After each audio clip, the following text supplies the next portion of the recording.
Hello everyone, আমি সাইদ রুবেল। তো এর আগের টিউটোরিয়ালে আমরা দেখছিলাম যে আসলে একটা টেমপ্লেটে যে পেজ আছে সেই পেজের ব্যাকগ্রাউন্ডটা কিভাবে চেঞ্জ করে। তো আজকে আমরা নতুন জিনিস শিখবো, সেটা হচ্ছে যে এই পেজে আসলে আমরা কন্টেন্ট কিভাবে অ্যাড করব, সেই অর্থাৎ কন্টেন্ট টেক্সটগুলো কিভাবে অ্যাড করব সেটা। তো এখানে প্লাস বাটন আছে, এখানে যদি আমি অ্যাড দিই তাহলে এখানে দেখেন টেক্সট, ইমেজ, গ্যালারি, এখান থেকে আমরা প্রত্যেকটা জিনিসই শিখবো একটা একটা করে। তো প্রথমে আমরা যেটা শিখবো সেটা হলো টেক্সট। তো টেক্সটের ক্ষেত্রে আপনারা একটা জিনিস সবসময় মাথায় রাখবেন, সেটা হচ্ছে দেখেন এখানে টেক্সট আলাদা আলাদা করে দেয়া আছে, যেমন site title, page title, last heading, small heading. তো এটা প্যারাগ্রাফ কন্টেন্ট, এটা প্যারাগ্রাফ কন্টেন্ট। তারপর টাইটেলস আবার নতুন করে দেওয়া আছে, টাইটেল হিসেবে এগুলো ইউজ করা যাবে আপনার বিভিন্ন ডিজাইন অনুযায়ী। হ্যাঁ, তো আপনার পেজের মধ্যে যে প্যারাগ্রাফগুলো ইউজ করবেন সেগুলো এগুলো। তো এখানে আমি আপনাদেরকে রিকমেন্ড করব, যখন আপনি একটা পেজের কন্টেন্ট ক্রিয়েট করবেন, পেজের মধ্যে কন্টেন্টগুলো ইউজ করবেন, তখন এই আম, জিনিসগুলো অর্থাৎ এই অপশনগুলো ইউজ করে করার জন্য সাইট টাইটেল যখন আপনি ক্রিয়েট করবেন, তখন আপনি এই সাইট টাইটেল থেকে নিয়ে তখন আপনার ডিজাইনটা করবেন। আপনার নিজের ইচ্ছামতো করা যায়, কীভাবে করা যায় সেটা আমি দেখাবো। তারপর পেজ টাইটেল যখন দেবেন তখন আপনি এই অংশটুকু নেবেন, আপনার সাইজটা বাড়ানো কমানো এটা আপনি একটু পরে দেখবেন।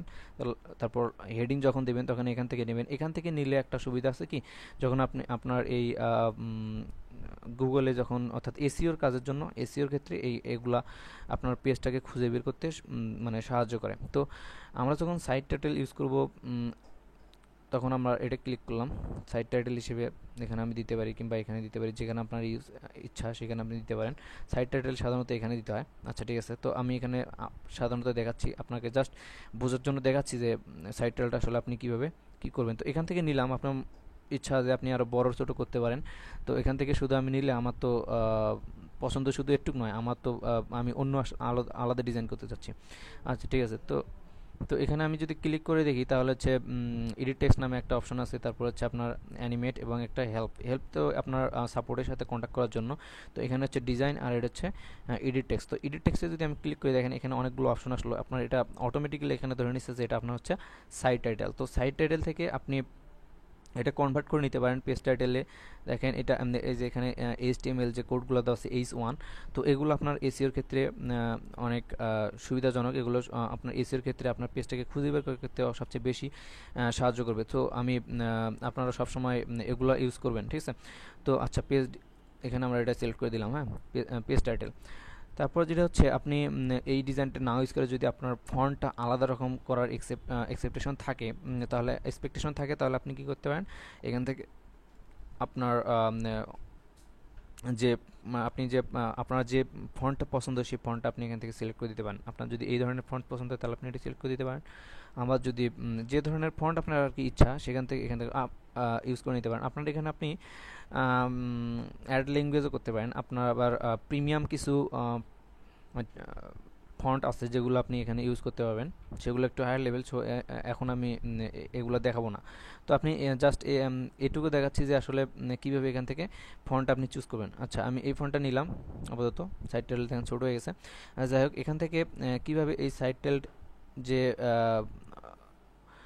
এটা আছে, এটা হচ্ছে আপনার ফন্ট সাইজ। হ্যাঁ, ফন্ট সাইজটা আপনার এখন আছে 22। হ্যাঁ, এখানে আপনি ফন্ট সাইজটা এখান থেকে বাড়ায় দিতে পারেন, আবার কমায় দিতে পারেন। তো আপনার ইচ্ছা অনুযায়ী আপনি এখানে দিতে পারেন, এভাবে করতে পারেন, কিংবা আপনি ডিরেক্ট এখানে আপনার ইচ্ছা অনুযায়ী ইউজ করে নিতে পারেন। হ্যাঁ, 50। আচ্ছা, ঠিক আছে। তো এটা নিয়ে আপনি করে দিতে, আপনার যদি আপনার এক্সট্রা বড় করে ফেলেন তাহলে দেখেন এটা এইভাবে আসলো, তখন এটা আপনি এইভাবে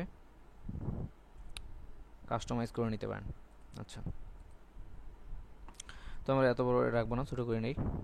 আচ্ছা, এতটুকুই। তারপর এই টেক্সটের ভিতরে অর্থাৎ এটার মধ্যে আপনি আরও কিছু ডিজাইন করতে পারেন, সেটা হচ্ছে এই অপশনগুলো এখানে দেখেন। তো এটা হচ্ছে আপনার ব্লড, অর্থাৎ এটা যদি সিলেক্ট করা আছে, এটা যদি আমি সিলেক্ট না করি তাহলে দেখেন এটা জাস্ট একটা সিম্পল একটা ফন্ট হয়ে গেল। তো এটাকে আমরা সাইড টাইটেল সাধারণত সবাই বোল্ড করে রাখে, তো আমরা এটা বোল্ড করেই রাখলাম। হ্যাঁ, তো বোল্ড, এটা দেখেন এটা এরকম থাকলো। এখন এটাকে আমরা তার পরের অপশনটা হচ্ছে ইতালিক। হ্যাঁ, এটা যদি আমরা সিলেক্ট করি তাহলে এটা ইতালিক যে লেটার আছে সেই রকম একটু বাঁকা হয়ে যাবে। হ্যাঁ, এটা এভাবে ইউজ করতে পারেন আপনার আবার ইচ্ছা অনুযায়ী। আপনার যদি ইচ্ছা হয় তাহলে আপনি ইতালিক ইউজ করলেন, আর যদি না হয় তাহলে জাস্ট যেরকম আছে সেরকম থাকলো। তারপর এটা হচ্ছে আপনার টেক্সটের নিচে আন্ডারলাইন করার জন্য। তো আপনি যতটুকু টেক্সট সিলেক্ট করবেন ঠিক ততটুকু নিচেই আন্ডারলাইন হবে। আপনার এটা পুরোটা সিলেক্ট করা আছে তো আপনার পুরোটাই মানে আন্ডারলাইন হয়েছে। তো আপনি যদি এখানে আমি একটু বড় করে আর একটু কিছু লিখে নেই।